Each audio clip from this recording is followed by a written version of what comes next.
और सिंगुलर के साथ वर्ब भी सिंगुलर। ठीक है।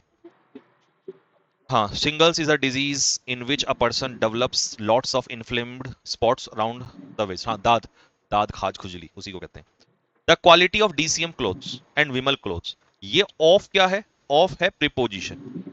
इस प्रीपोजिशन के बाद जो डीसीएम क्लोथ्स के कपड़े हैं और विमल क्लोथ्स के कपड़े हैं, ये दोनों किसका काम करेंगे? ऑब्जेक्ट का। भाई डीसीएम क्लोथ्स भी ऑब्जेक्ट, और एंड कंजक्शन से ऑब्जेक्ट जुड़ता है, तो इसीलिए सब्जेक्ट कौन है यहाँ पर? क्वालिटी। तो क्वालिटी कैसा सब्जेक्ट हुआ? सिंगुलर, और सिंगुलर के हिसाब से वर्ब भी कैसी आएगी? Singular. Bread and jam makes a good breakfast. अब ब्रेड अलग होता है, जैम अलग होता है, लेकिन दोनों मिलके क्या बना रहे हैं? ब्रेकफास्ट। इसका मतलब एक यूनिट कन्वर्ट हो रहा है। जैसे ही यूनिट कन्वर्ट हुआ, मतलब फूड का नाम है ये, भोजन का, तो सिंगुलर के साथ वर्ब भी कैसी होगी? सिंगुलर। तो ये भोजन का नाम दे दिया हम, जैसे राइस एंड करी नहीं होता, दाल चावल। ठीक है, दाल चावल, राइस एंड करी, ये भी सिंगुलर ही होता है। ठीक है। एवरी लगते ही आपको पढ़ा रखा है, जैसे ही ईच और एवरी लगता है पूरा सब्जेक्ट सिंगुलर माना जाता है, तो इसका आंसर क्या होगा? वॉज आंसर होगा। 2/3 ऑफ द मैंगो। अब मैंगो कितना है? एक है। अब एक मैंने क्या पढ़ाया था? सिंगुलर का कोई भी फ्रैक्शन, कोई भी रेशो सिंगुलर, प्लूरल का प्लूरल। ठीक है। तो आम कितना है हमारे पास? एक आम है। इस आम का 2/3, भाई सिंगुलर का सिंगुलर निकलेगा, तो एक आम का 2/3 कितना बैठेगा? सिंगुलर। तो आंसर होगा इसका was. Next, the principal along with 20 colleagues. Along with से जब दो सब्जेक्ट जुड़ते हैं तो वर्ब हमेशा किसके अकॉर्डिंग आएगी? फर्स्ट के, और फर्स्ट में क्या है? प्रिंसिपल, सिंगुलर है। सिंगुलर के हिसाब से मेरे भाई आंसर सिंगुलर ही होगा। The number of good writers, अब फिर से आ गया the number of. The number of का मतलब एक संख्या, एक संख्या मतलब आंसर होगा is. Next, a bevy of ambitious girls.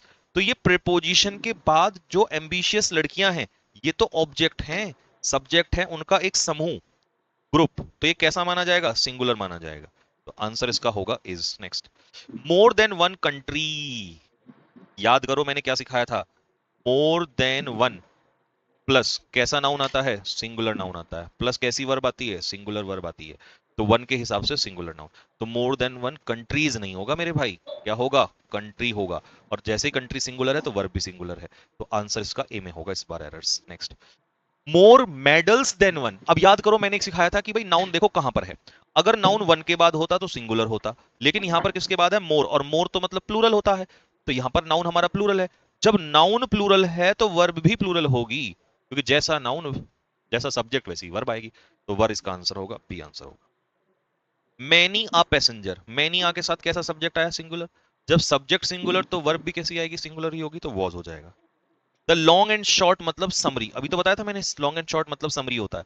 और अच्छा, ऑफ प्रीपोजिशन के बाद जो होल स्टोरी है, प्रीपोजिशन अपने पीछे क्या लेता है? ऑब्जेक्ट। तो आंसर इसका हो जाएगा इज, बी इसका करेक्ट आंसर होगा। एवरी, ईच एवरी जैसे ही लगा पूरा सब्जेक्ट कैसा माना जाएगा? पूरा सब्जेक्ट सिंगुलर। तो आंसर क्या होगा? आंसर होगा वॉज, बी इसका आंसर होगा। 40 रुपीज, 40 रुपए को एक यूनिट में कन्वर्ट कर दिया, एक स्मॉल सम बना दिया। जैसे ही यूनिट में कन्वर्ट किया तो वर्ब कैसी बनेगी? सिंगुलर। तो आंसर होगा यहां पर इज। चलिए जी, लास्ट क्वेश्चन क्या है? Each of the students. देखिए प्रपोजिशन के बाद स्टूडेंट्स तो बहुत सारे हैं, बट ये यहां पर किसका काम करेगा? ऑब्जेक्ट का। लेकिन स्टूडेंट्स में से ईच, ईच कैसा सब्जेक्ट माना जाता है? सिंगुलर माना जाता है। अब मेरे प्यारे बच्चों, जब सब्जेक्ट आपका सिंगुलर होगा तो ऑब्वियस सी बात है आपकी वर्ब भी कैसी होगी? वर्ब भी सिंगुलर होगी। अगर वर्ब भी सिंगुलर है तो ये रही वर्ब आपकी सिंगुलर, तो मतलब इसका आंसर होगा नो एरर। अब मुझे तुम कमेंट बॉक्स में ये लिख के बता दो कि भैया होमवर्क वाले 50 क्वेश्चन में से हमारा स्कोर इतना है। ठीक है, ईमानदारी से बताना।